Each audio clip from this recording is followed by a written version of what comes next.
¿Qué tal? Buenas noches, discúlpeme, había Buenas noches, empezado doctor. sin algo. Bien, el primer tema que vamos a desarrollar es el de criptococosis. Para empezar, definiendo lo que es una infección por hongos. Es la infección por hongos más frecuente del sistema nervioso central. Es producida por un hongo Basidiomyceto del género Cryptococcus. Hay dos especies de Cryptococcus que afectan al ser humano. El Cryptococcus neoformans, que es el principal y es el que se encuentra principalmente en pacientes inmunocomprometidos.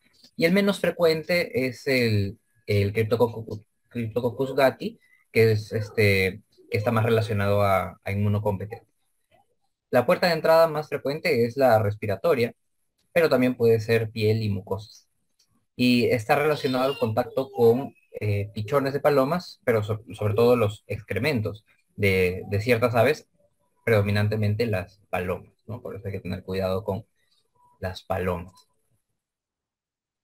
Y en cuanto a su historia, en 1894 se describe el primer caso de criptococosis en humanos. eh, es aislado el microorganismo en una infección ósea, lesiones que son descritas como sarcoma-like, o sea, parecidos a sarcomas, diseminadas en pulmones, riñón, vaso, huesos y piel, ¿no?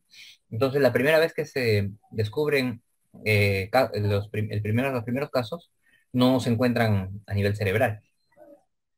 Ese mismo año, se aísla el microorganismo en jugo de durazno y lo llama Saccharomyces neoformans, ¿no? San Felice es quien lo hace. Eh, no es hasta 1901 que se le pone el nombre de Cryptococcus neoformans, ¿no? Se le cambia el nombre. En 1905 se identifica como una causa de meningitis recién, en 1905, y no es hasta los años 80 que empiezan a aparecer, empieza a haber el auge de la infección por VIH y se relaciona mucho la infección por Cryptococcus neoformans a pacientes infectados con VIH, sobre todo en pacientes de países africanos, ¿no? Hay un aumento considerable de casos debido a esta enfermedad. En cuanto a su epidemiología, es la causa más frecuente de meningitis micótica. A nivel mundial se da más de 1 millón de casos al año, causando más de 600.000 muertes.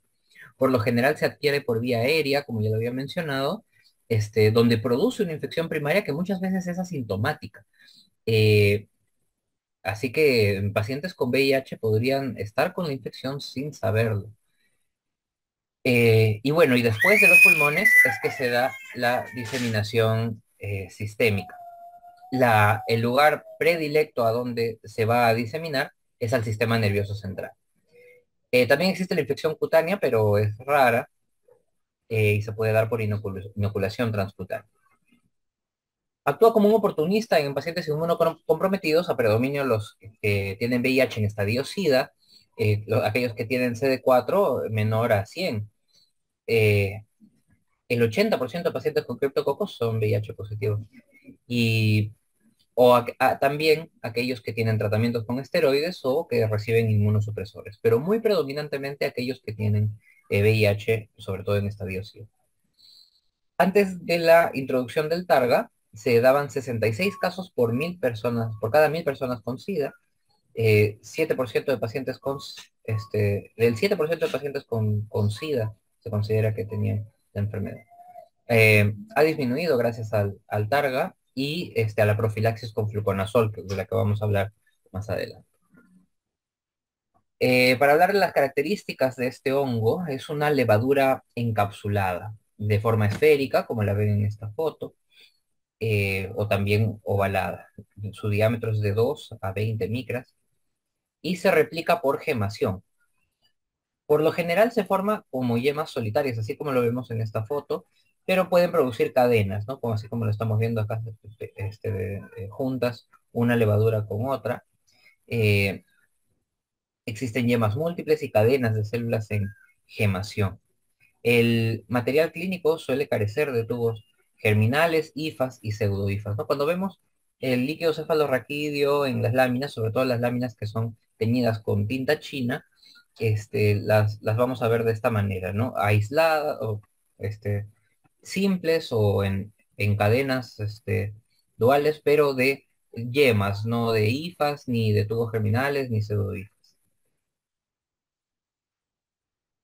Em, las levaduras, estas levaduras poseen una cápsula extracelular, por eso son encapsulados, como hemos mencionado, de polisacáridos que la protegen de la fagocitosis, ¿no? Esa es la importancia de su cápsula, ¿no? Les sirve para protegerse de la fagocitosis, también del complemento y de los anticuerpos anticriptococósicos, ¿no? Es gracias a esta cápsula que en nuestra principal defensa contra el criptococo es la inmunidad celular mediante linfocitos TCD4. Es por eso que si no tenemos un déficit de linfocitos T, es que vamos a tener mayor riesgo de, de tener una criptococosis. Producen melanina, la cual también refuerza la cápsula y su carga negativa que hace que rechace las células fagocitarias, que de doble protección contra la fagocitosis. La cápsula rechaza también cierto tipo de tinciones, como la tinta china, por ejemplo. Por eso cuando hacemos la tinción en tinta china, no es que la cápsula capte la tinta china, sino al contrario, la repele. Toda la lámina se tiñe en tinta china, esa es una demostración, ¿no? Toda la lámina se tiñe de tinta china y alrededor de la levadura vamos a ver un halo blanco que es la cápsula, ¿no? Lo cual otorga un reconocible halo alrededor de la célula en muchos tipos de tinción, sobre todo la tinta china, pues no es la principal. Bien, entonces los factores de riesgo, como ya lo he mencionado, como ya lo saben, la infección por VIH, pero también pacientes que reciben tratamientos con corticoides o inmunosupresor por cualquiera de los motivos que sea, enfermedades autoinmunes o pacientes que reciben trasplante, como lo vemos aquí, también pues, por lo mismo, ¿no? Por el tratamiento corticoide e inmunosupresor. Pacientes con enfermedad linfoproliferativa, o enfermedades malignas de médula ósea que también producen una inmunidad comprometida, pacientes con sarcoidosis, tratamiento con anticuerpos monoclonales, enfermedades reumatológicas como el lupus, artritis reumatoidea, la linfopenia idiopática CD4, por lo que ya les había mencionado, linfocitos T CD4 son los principales medios de defensa contra el criptococo.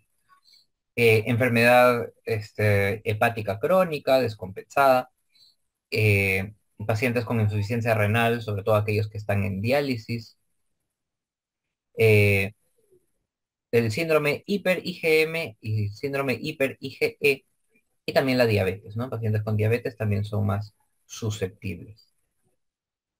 En cuanto a su patogénesis, la infección por criptococo se da comúnmente por vía respiratoria, como ya lo había mencionado, por inhalación de las pequeñas levaduras o esporas reproductivas.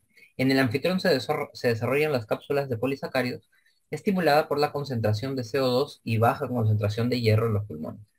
La infección primaria pulmonar puede ser asintomática o producir una neumonía de severidad variable. Acá vamos a ver los diferentes niveles de severidad que puede haber en la neumonía por criptococosis.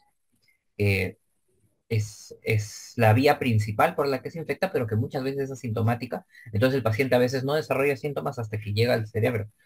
Pero puede haber diferentes niveles de severidad, llegando a tener neumonías complicadas. Invade los nódulos linfáticos torácicos y se diseminan por vía sanguínea. Y es así como llegan al, al cerebro, ¿no? Pueden permanecer inactivos hasta que la inmunidad del anfitrión se vea comprometida. Es decir, pacientes con VIH o sin VIH, ¿no? Pueden ser portadores de la enfermedad, eh, y recién desarrollarla cuando tienen inmunidad comprometida. O sea, digamos, el paciente con VIH puede no estar libre de tener el criptococcus, pero no desarrollar la criptococosis como enfermedad hasta que llega al estadio SIDA. Entonces hay que tener siempre cuidado en estos casos. El sitio de diseminación distante favorito es el sistema nervioso central. Y en el sistema nervioso central puede alojarse en parénquima cerebral, en meninges, en ventrículos, diferentes niveles, ¿no? Pero el preferido es meninges. La predilección, tiene una especial predilección por el espacio subaracnoideo, posiblemente por receptores endoteliales CD44 y el ligando ácido hialurónico en su cápsula.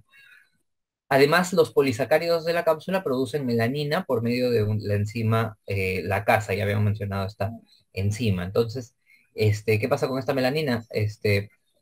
Como les decía, los hace más, menos susceptibles a la fagocitosis y los protege para que puedan atravesar la barrera hematoencefálica. Los mutantes que no tienen cápsula o enzima en la casa generalmente son inofensivos para humanos. Entonces, interesante, este tema de la lacasa, los que tienen esta enzima son aquellos que van a ser patógenos.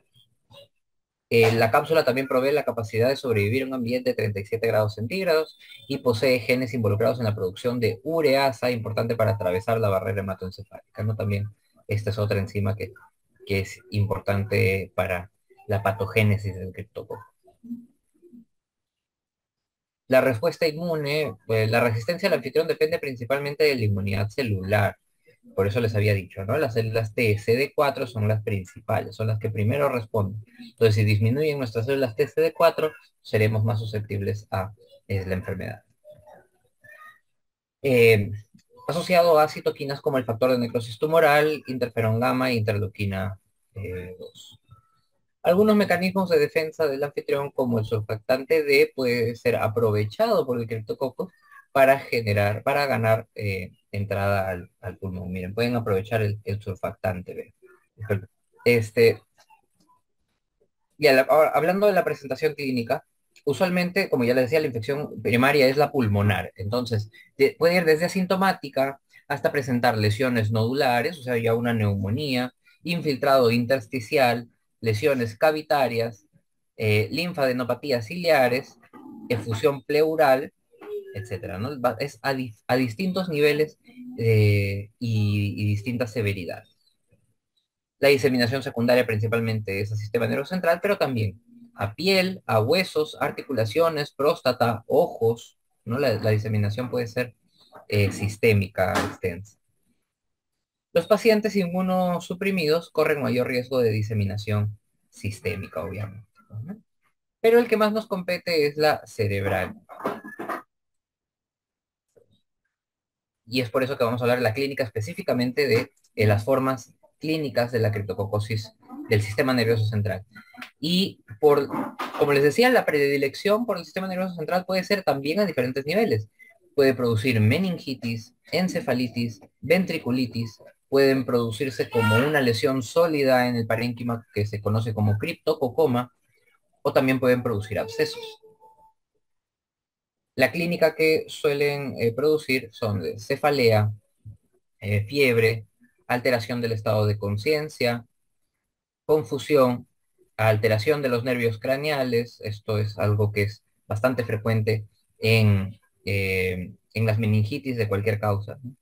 Las convulsiones, signos meningios, signos de hipertensión endocraniana y focalización. Cuando hablamos de signos meningios, hablamos de estos tres, ¿no? La rigidez de nuca, cuando tratamos de doblar el cuello del paciente, de juntar la cabeza, el mentón con el pecho del paciente, y no se logra hacer la flexión. El signo de Kernig, que es cuando elevamos las piernas, elevamos los miembros inferiores y las rodillas se doblan, se flexionan automáticamente. Y el signo de Brusinski también es la flexión de las rodillas, pero en respuesta a la flexión de la nuca, ¿no? A la flexión de la cabeza. Eh, en cuanto a los signos de focalización, van a depender mucho de la ubicación, ¿no? Si el paciente tiene una encefalitis o un criptococoma, una lesión sólida en el parénquima, depende mucho de dónde está la ubicación, ¿no? Entonces, si está en áreas motoras, producirán una hemiparesia; si están en áreas visuales, producirán de repente una hemianopsia, una alteración sensitiva, una alteración sensorial, una alteración vestibular, cerebelosa. O sea, depende mucho de dónde esté ubicada la lesión, ¿no? Todo ese tipo de signos se conocen como signos de focalización. De igual manera, las convulsiones serán más frecuentes en las encefalitis, criptococomas, lesiones del parénquima cerebral, más que de las meninges. Eh, en ese sentido, los estudios de imágenes pueden ser útiles, pero sobre todo en lesiones estructurales de ventrículos y de parénquima cerebral, ¿no? En las meningias no son tan útiles. Se puede ver un realce meningio, un engrosamiento meningio en las meningitis, pero no es algo tan evidente como cuando son lesiones parenquimales, ¿no? Pueden ser en la tomografía o en la resonancia magnética cerebral con contraste, siendo de preferencia la resonancia magnética cerebral, ¿no? Donde vamos a ver las lesiones principalmente en flare, en difusión, y también en T1 con contraste. Acá vemos, por ejemplo, la dilatación ventricular. Vemos la dilatación de los ventrículos. El tercer ventrículo está redondeado, ovalado, que no debería tener esa forma. eh, y también el cuarto ventrículo lo vemos con una forma redondeada, una forma que no debería tener, ¿no? Y también vemos en esta región subventricular un realce, ¿no? Un realce al contraste, ¿no? Este es un T1 con contraste. Vemos un realce al contraste en esta región subventricular. Una forma muy distinta es esta que vemos acá al lado, donde nos vemos las imágenes en flare y en difusión, donde se presenta esta hiperintensidad en la región talámica derecha, lo cual pues podría llevar al paciente a tener signos de focalización, sobre todo motores y sensitivos.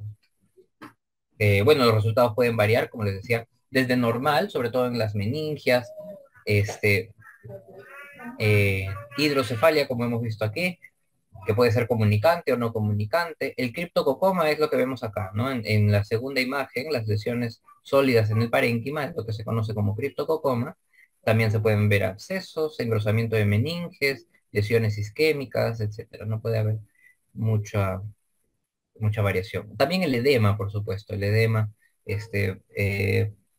pues es un problema muy frecuente que vamos a ver en pacientes con criptococosis, ¿no? Por la inflamación.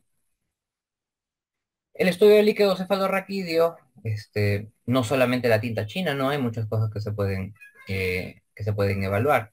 Siempre es recomendable medir la presión de apertura, ¿no? Eh, la cual se va a ver en muchos casos incrementada en los pacientes con criptococosis cerebral. La presión de apertura se considera una presión elevada si es mayor a 20 centímetros de agua. Em, De rutina se solicita citología, glucosa y proteínas, y los resultados son similares a de las infecciones virales y tuberculosas. Es decir, una celularidad aumentada, ¿no? Y leucocitos aumentados con predominio linfocitario. Eh, Eso en cuanto a la citología. En cuanto a la glucosa, puede haber consumo de glucosa, pero no es tan intenso, es un consumo leve, a diferencia de las bacterianas que sí tienen un consumo muy severo. Y la elevación de proteínas sí puede ser importante. La tinta china, siendo la tinta china lo más importante, ¿no? La tinta china tiene, mira, una especificidad de 95% y sensibilidad del 80%, sobre todo en pacientes con VIH, ¿no? Específicamente los con VIH, porque ahí va a haber mayor proliferación de las levaduras, ¿no? En cambio, pacientes inmunocomprometidos podrían no verse. También hay estudios específicos que se pueden realizar. El cultivo para criptococo, eh, que puede demorar de 4 días a 4 semanas. El estudio histológico del centrifugado. Los antígenos de criptococo son unos de los más efectivos. Mediante aglutinación látex, vemos que tienen una especificidad que va del 93 al 98% y sensibilidad del 95 al 100%. Entonces, este puede ser uno de los más importantes que también hay que tener en cuenta para pedir el líquido cefalorraquídeo. Y también el PCR, ¿no? La reacción en cadena de polimerasa, que es algo reciente, es algo todavía en desarrollo, pero en general los estudios de PCR para detectar el ADN del patógeno generalmente tienen una especificidad altísima, ¿no? Cuando se encuentra el ADN del patógeno, 100% de especificidad. A pesar de no tener tan buena sensibilidad generalmente, la especificidad sí es del 100%, pero es algo todavía desarrollándose. El actualmente más efectivo es el antígeno mediante aglutinación láctea. Esta es la medición de la presión de apertura que les comentaba. No hay dispositivos especiales que se pueden utilizar, que tienen una cánula que va desde la aguja de punción hacia arriba, desde el nivel de la punción hacia arriba, para medir literalmente los centímetros de agua, ¿no? Eh, mide en centímetros y vemos hasta el nivel al que llega el líquido cefalorraquídeo, ¿no? Esto se puede hacer también artesanalmente, eh, con un equipo de venoclisis. Me parece que es este el caso el que estamos viendo acá, un equipo de venoclisis que se conecta a la aguja de punción y se mide con un centímetro hasta cuánto llega desde el nivel de la punción hacia arriba, ¿no? Si sobrepasa los 20 centímetros de agua, estamos con una elevación de la presión intracraneal, de la presión de apertura, por lo tanto elevación de la presión intracraneal. Es en eso en que se traduce, ¿no? Luego de eso se retira el equipo de venoclisis recibir para recibir el líquido que vamos a enviar a las muestras, ¿no? Los resultados, como les decía, suelen ser similares a los tuberculosos o virales, en el sentido en que las células se ven aumentadas, no demasiado. Eso es un estudio que se hizo en 42 muestras de líquido cefalorraquídeo, donde vemos que las eh, de las muestras disponibles, el rango iba de 1 hasta 320, pues era muy variable. Las proteínas iban de 0,1 a 3,5, siendo aquí elevado porque este tiene gramos por litro, no por decilitro. En gramos por litro vemos que los valores normales que tenían en consideración era 0,15, 0,4. Entonces, llegando a 3,5 eran proteínas elevadas. La glucosa tenía un consumo, pero que no era muy importante, como les mencionaba, ¿no? Vemos que el valor normal que estaban considerando de 50 a 75, estaban teniendo un consumo de 38, incluso algunos sin consumo, vean, de 12 a 75. Y de cloruros también vemos que hay los rangos eran similares a los normales, ¿no? No había el tema de los cloruros no es algo tan importante. Entonces, bueno, pasemos ahora sí al tratamiento, ¿no? El tratamiento de elección es la anfotericina B. No, no hay muchas opciones en cuanto a criptococosis, lamentablemente, ¿no? Actualmente sigue siendo la anfotericina B, la más utilizada y no se le ha encontrado un reemplazo, adecuado, ¿no? A lo mucho se puede utilizar el fluconazol también, y muchas veces la anfotericina B, lo recomendable es que sea asociado a flucitocina,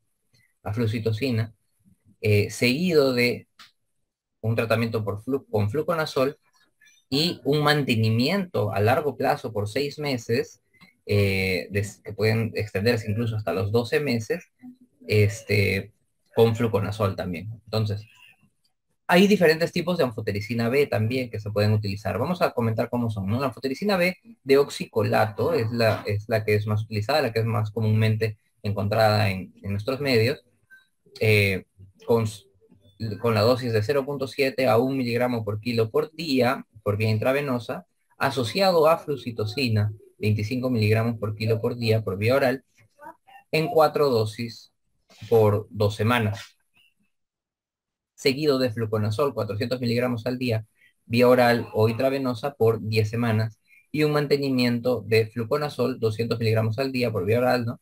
Por 6 meses. Como les decía, esto se puede extender hasta los 12 meses incluso. Se recomienda la prevención con fluconazol en todos los pacientes con SIDA, especialmente con CD4 menor a 100. Esto es un tema muy importante, es la profilaxis en todo paciente con SIDA. Hay que siempre considerarlo, ¿no? Porque como ya les decía, el paciente puede ser portador del criptococo y recién manifestar la enfermedad cuando disminuyen su CD4 al mínimo, ¿no? Entonces debería estar prevenido. Existen también otros tipos de anfotericina B, lo que se conocen como los liposomales, que son dos: la anfotericina B asociado a lípidos y complejo de lípidos, ¿no? Uno se llama asociado a lípidos y el otro complejo de lípidos. El asociado a lípidos, la dosis es de 3 a 4 miligramos por kilo por día y es más recomendable en pacientes que tienen afección renal, ¿no? Porque es menos nefrotóxico. También este es el recomendado en pacientes, bueno, los liposomales en realidad en general son la opción recomendada en pacientes trasplantados, ¿no? Pacientes trasplantados también, este es el más recomendado. Eh, y el complejo de lípidos es de 5 miligramos por kilo por día y este es el recomendado en casos de hipersensibilidad. Eh, Como les decía, no hay muchas alternativas porque muchas veces utilizamos, después de la anfotericina B, de todas maneras utilizamos el fluconazol, eh, pero ante la falla de la anfotericina B, esta es la alternativa, ¿no? El fluconazol, que se puede utilizar también fluconazol más flucitosina, o en algunos casos también anfotericina más fluconazol, ¿no? Cuando tenemos falla del tratamiento, ¿no? Pero es entre estos tres las alternativas. También, pero solo en la fase de mantenimiento, esto lo hemos sacado también de una guía, donde termina siendo muy confuso todos estos de todos los tipos de anfotericina B, ¿no? Cuando te lo ponen así, termina siendo muy confuso. Pero básicamente lo que nos dicen en estos esquemas de tratamiento es que, es que anfotericina B en pacientes con VIH, ¿no? Acá están diferenciando pacientes con VIH, con trasplante de órgano sólido y sin VIH, sin otra, o sea, estos inmunocompetentes, ¿no? Entonces, inmunocomprometidos por VIH, inmunocomprometidos por trasplante, y el último es inmunocompetentes, ¿no? Y básicamente nos dicen lo mismo que la anterior diapositiva, ¿no? Los pacientes con VIH, anfotericina B más flucitosina por 2 semanas, seguido de fluconazol. Eh, Acá nos dicen que la anfotericina puede ser reemplazada por la liposomal, si es que hay hipersensibilidad, de ser necesario en diferentes casos, ¿no? En los pacientes y bueno, el mantenimiento con fluconazol también, ¿no? Los pacientes trasplantados también nos dicen lo mismo, anfotericina más flucitosina, eh, seguido de fluconazol, pero acá sí el mantenimiento lo extienden hasta los 6 hasta los 12 meses incluso. Y en pacientes inmunocompetentes, también anfotericina más flucitosina por 4 semanas, seguido de fluconazol también 6 a 12 meses. La segunda columna son las otras alternativas que se tienen, ¿no? La anfotericina, pero la liposomal, los tipos de liposomal, eh, o también fluconazol, acá está la otra alternativa, fluconazol más flucitosina, ¿no? Por 6 semanas. Y el mantenimiento con itraconazol. Acá sí nos dan otra alternativa, pero solo en la fase de mantenimiento, itraconazol. En pacientes trasplantados, si la flucitosina no puede ser utilizada, se puede considerar la extensión con anfotericina hasta las 4 a 6 semanas. Y en pacientes inmunocompetentes también la anfotericina de oxicolato puede ser reemplazada por anfotericina liposomal. Eh, en caso de que no sea tolerado, por ejemplo, ¿no? Y luego considerar la extensión con anfotericina B de oxicolato o liposomal por por 2 semanas adicionales, ¿no? Muchas veces tenemos problema con esto, ¿no? Cuando se tiene el fracaso del tratamiento, muchas veces no se sabe qué más darles, porque como ven las opciones son las diferentes combinaciones de los mismos tres medicamentos. Y por último, tampoco los tenemos todos, ¿no? La flucitosina, por ejemplo, en nuestro medio es difícil también de administrar, de conseguir, ¿no? Entonces, siempre tenemos estos problemas, ¿no? En que eh, cuando tenemos el fracaso del tratamiento, simplemente optamos por tratamientos más prolongados, más que tener otras alternativas, lamentablemente, ¿no? Estas son las bibliografías que hemos utilizado para esta posición. Gracias. Gracias por su atención. Si es que hubiera alguna pregunta, de repente lo pueden ir haciendo. Doctor, acá hay una pregunta en el chat Sí. que dice, ¿la dosis de fluconazol 400 mg vía oral debe darse en una sola dosis o en dos dosis cada 12 horas? Puede ser en una dosis o en dos dosis, ¿no? Dependiendo de la tolerancia que tenga el paciente. La cosa es que sean 400 miligramos al día, ¿no? Eso es lo que... Acá no especifica las dosis, tiene razón. A ver, vamos a ver si acá no especifican las dosis. Pero es 400 al día, eso es lo que se busca. Pero sí, una dosis o si no hay una tolerancia adecuada, podría indicarse en dos dosis. Pero es 400 miligramos en esta segunda fase, la segunda fase que es con fluconazol por 10 semanas, y en el mantenimiento lo bajamos a 200 miligramos al día. Bien, entonces creo que podemos ir poniendo la otra, ¿no? Hay otra pregunta, doctor, que justo están haciéndole ahorita, que dice, ¿qué ventajas ofrece la anfotericina liposomal con respecto al deoxicolato? Ajá. Y si además alguna de las dos resulta más efectiva en el tratamiento. Sí. No hay diferencia, no hay diferencia en el tratamiento, en su efectividad, no, son igual de efectivas, es más que nada la tolerancia, la ventaja que sí trae, en cuanto a su efectividad no, pero en cuanto a su tolerancia, las liposomales pueden ser mejor toleradas, si es que hay una hipersensibilidad o si hay, insuficiencia renal, por ejemplo. Son las más recomendadas en pacientes trasplantados. Es más recomendada la liposomal que la de oxicolato incluso. Pero en cuanto a Ok, efectividad, no. doctor, no hay,